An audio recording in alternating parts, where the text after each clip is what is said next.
Buenos días, queridos hermanos. Los saludo en el nombre de nuestro Señor Jesucristo. Gracia y paz a cada uno de ustedes. En esta mañana quería compartir la lectura del Evangelio que la tenemos en Juan 2:13 al 22, titulada Jesús purifica el templo. Vamos a leerlo. Estaba cerca la Pascua de los judíos y subió Jesús a Jerusalén. Y halló en el templo a los que vendían bueyes y ovejas y palomas y a los cambistas allí sentados. Y haciendo un azote de cuerdas echó fuera del templo a todos, y las ovejas y los bueyes, y esparció las monedas de los cambistas y volcó las mesas. Y dijo a los que vendían palomas, quitad de aquí esto y no hagáis de la casa de mi padre casa de mercado. Entonces acordaron sus discípulos que está escrito, el celo de tu casa me consume. Y los judíos respondieron y le dijeron, ¿qué señal nos muestras ya que haces esto? Respondió Jesús y les dijo, destruid este templo y en 3 días lo levantaré. Dijeron luego los judíos, en 46 años fue edificado este templo y tú en 3 días lo levantarás. Mas él hablaba del templo de su cuerpo. Por tanto, cuando resucitó de entre los muertos, sus discípulos se acordaron que había dicho esto y creyeron la escritura y la palabra que Jesús había dicho.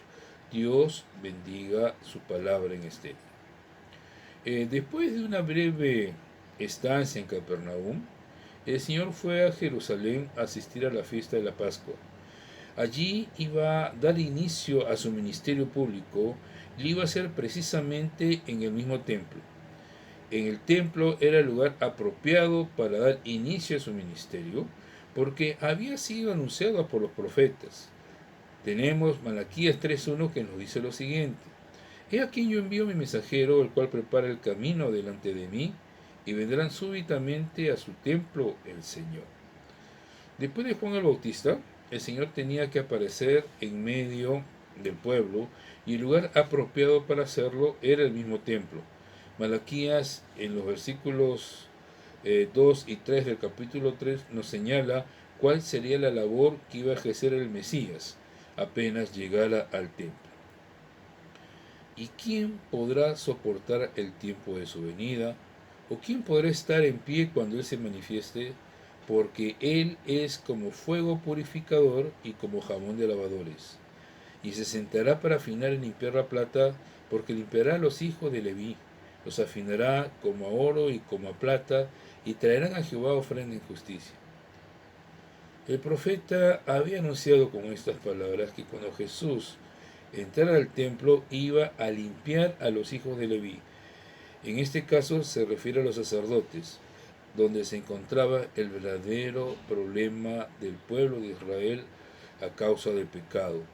Estos hombres se habían apropiado del templo y habían hecho un mercado de él, habían monopolizado el comercio allí, trayendo grandes beneficios económicos para ellos. Estos sacerdotes, personas que tenían que ser los mediadores entre Dios y el hombre, ayudar a Jesús, ayudar al pueblo de Israel a, a pedir perdón a Dios a causa del pecado de la nación, eran ellos los que estaban utilizando la casa de Dios para fines totalmente personales. ¿Cómo podrían ser estas personas aquellas que puedan guiar al pueblo a un arrepentimiento sincero a Dios cuando ellos mismos estaban en absoluto y grave pecado? Jesús no solamente estaba presentando sus credenciales como Mesías al cumplir estas profecías, sino a la vez estaba atacando el grave problema de la nación, el pecado que se originaba desde la casta sacerdotal. Y en la actualidad esto no ha cambiado porque muchos hoy en día utilizan el Evangelio como un medio para poder obtener grandes ganancias. Y nosotros tenemos que resaltar esto porque la palabra hoy está mostrando el sentir de Dios frente a este tipo de actitudes. El pasaje comienza que Jesús subió a Jerusalén en el tiempo de Pascua. La Pascua representaba para Israel un gran significado. Era el recordatorio de lo que Dios había hecho para liberar a su pueblo de la esclavitud en Egipto.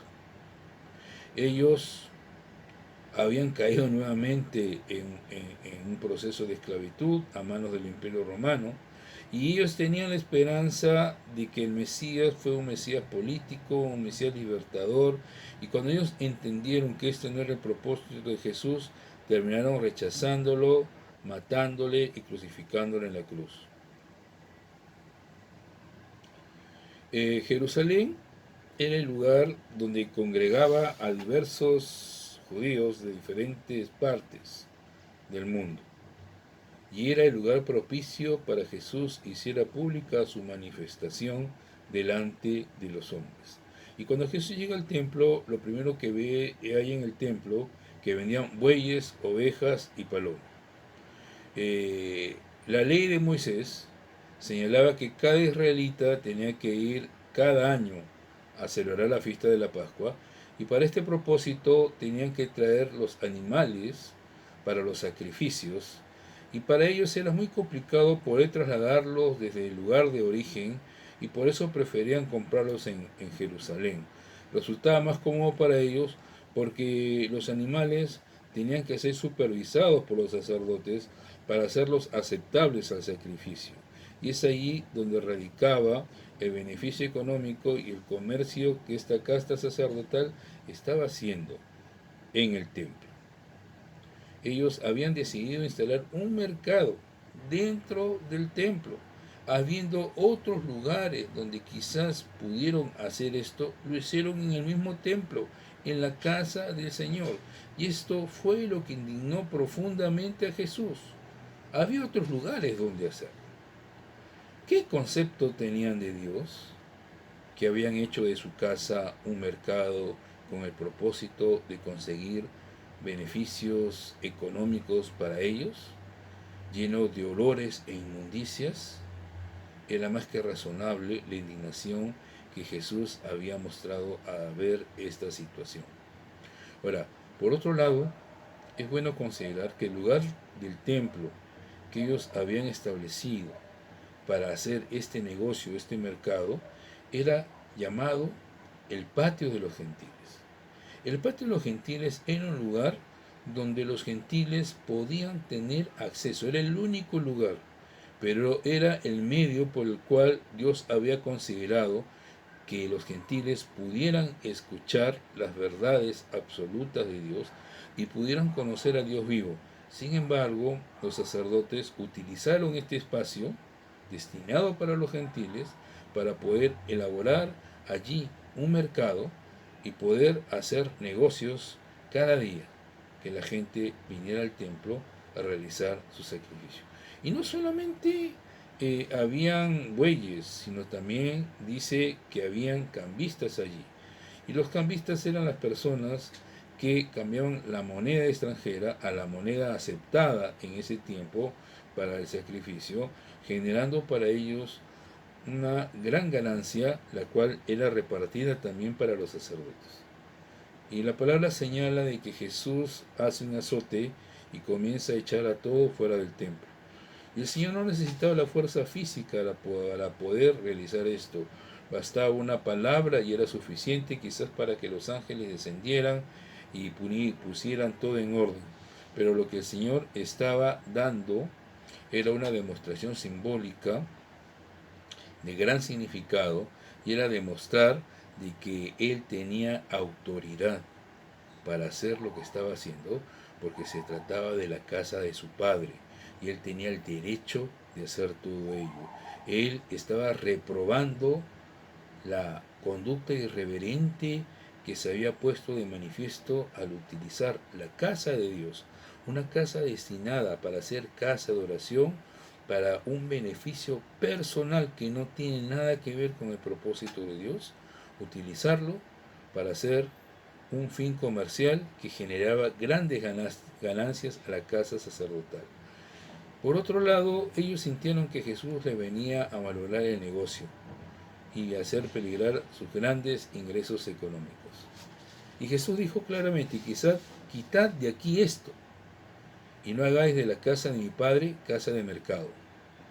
Mientras que para Cristo esta era la casa de su Padre, una casa de oración, se había convertido para los sacerdotes en un mercado, Vemos ahí el diferente sentir que existía en el corazón de aquellas personas que habían destinado la casa de Dios, una casa de oración, para hacer una casa, un mercado abierto, libre de toda ganancia exclusiva para ellos. Y esto iba más allá del problema. Los sacerdotes se habían adueñado del templo, pero lo que estaba ocurriendo aún era más grave. La ley de Moisés señalaba que los sacrificios eran una forma de expiar los pecados, pero ellos habían distorsionado todo, hasta eso lo habían convertido en un negocio. ¿Cómo podía tener este tipo de actitud un significado espiritual cuando ellos habían trastocado todo y lo habían llevado a un plano netamente comercial? El sacrificio, por culpa de estos hombres, había perdido todo sentido, había perdido todo valor espiritual para Dios. No era más que una simple apariencia, no era más que un simple cascarón, y se había perdido toda la esencia de lo que verdaderamente representaba este acto de venir al templo y ofrecer el sacrificio. Y esto, el Señor dice que mandó que quitaran todo esto de allí.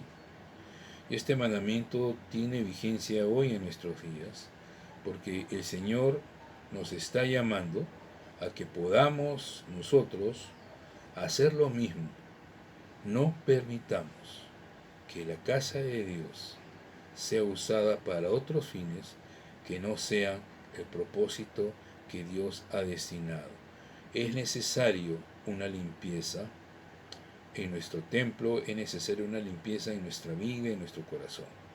Y los discípulos recordaron esta actitud de Jesús cuando dijeron: el celo de tu casa me consume, porque vieron que la actitud de Jesús era una actitud de celo, tal cual lo tuvo David en su tiempo, cuando fue increpado por sus enemigos, en el sentido de que él quería mantener el templo de Dios bajo el propósito original. Y cuando Jesús hace esto de estar limpiando el templo, los judíos de una manera irreverente le preguntan: ¿qué señal nos muestras tú para que hagas todas estas cosas?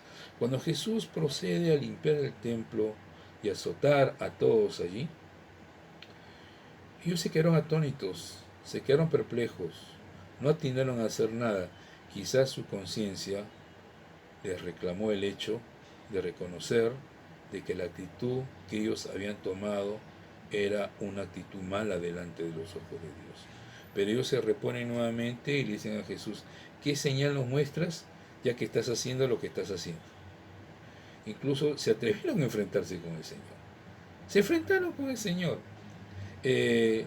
Jesús tenía toda la autoridad para hacerlo, al ser hijo de Dios, al ver indignado lo que había ocurrido en ese momento, pero estos hombres estaban pidiendo señal.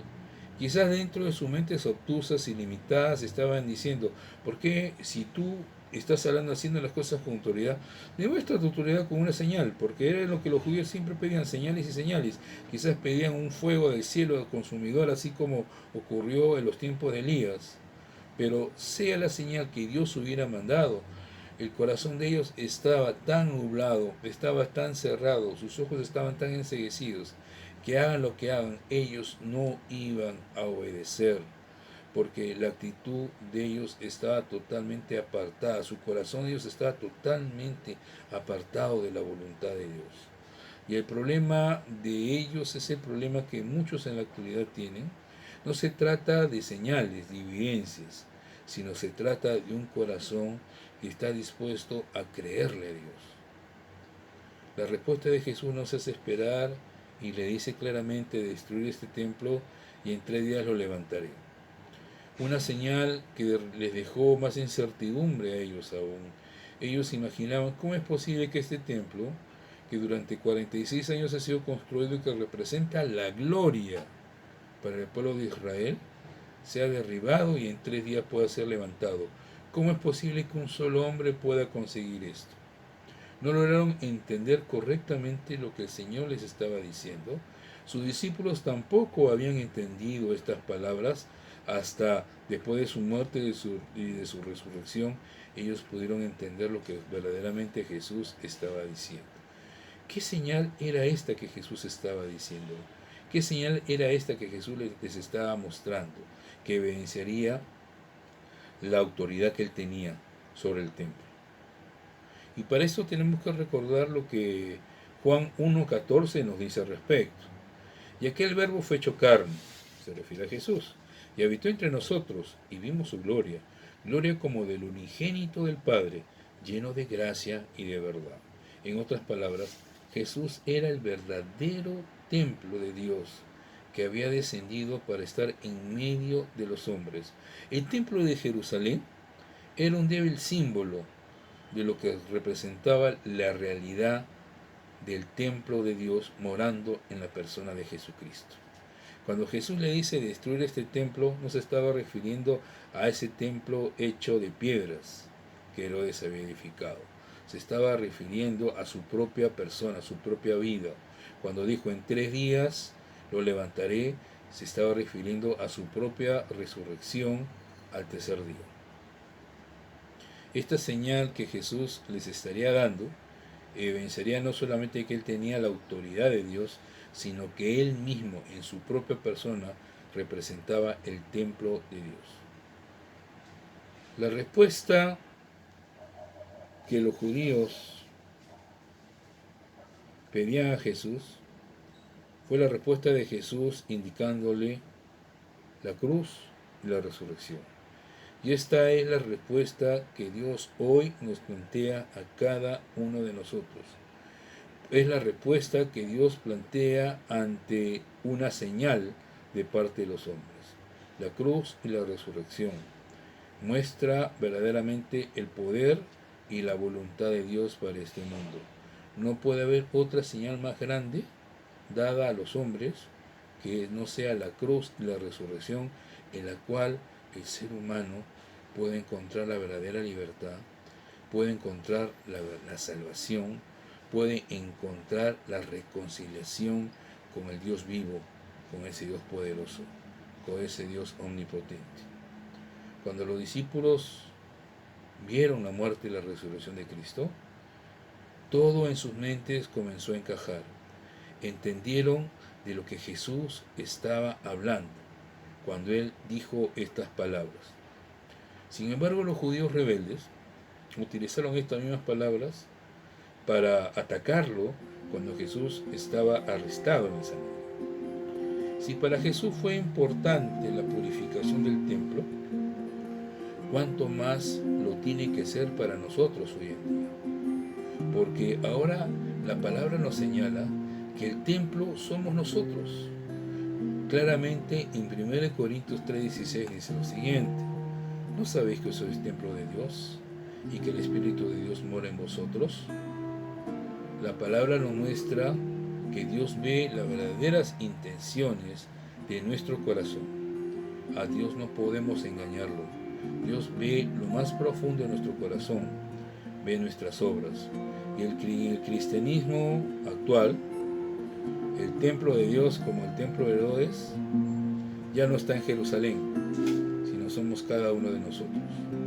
Y ahora nosotros somos el templo de Dios, un templo que necesita ser purificado, un templo que necesita ser santificado, un templo que necesita venir a los pies del Señor y reconocer que necesita ser limpiado, que necesitamos que el Señor obre en nuestra vida. Necesitamos que el Señor apruebe nuestras acciones. Necesitamos que el Señor limpie cada parte de nuestro corazón, cada parte de nuestra mente, que limpie nuestras manos, que limpie nuestros pies. ¿Qué es lo que tú y yo tenemos que presentar hoy día al Señor y que necesita ser limpiado?